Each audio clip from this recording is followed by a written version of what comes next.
Isukile indiza yombutho wezokuvikela kuleli eyolanda abantu bakuleli abasedolobheni iWuhan eChina okuqubuke kulo igciwane icorona. Le ndiza isuke izolo ebusuku esikhumulweni seindiza iOR Tambo International kanti umengameli wezwe uCyril Ramaphosa ubekhona ukuzobafisela uhambo oluphephile. Indiza yombutho wezokuvikela izofikela ePhilippines bese yedlulela eWuhan. Umengameli uCyril Ramaphosa unethemba lokuthi yonke into izohamba kahle. I want to assure South Africans that there is no sick person we are bringing back. There is no sickness that we are bringing back.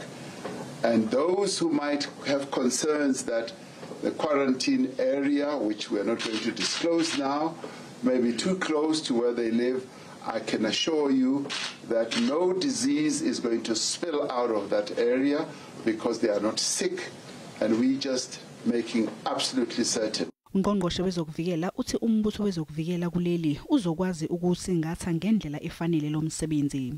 I would like to say to South Africans, thank you for the support. I'm saying this wholeheartedly because this is a South African problem. All of us hands on deck.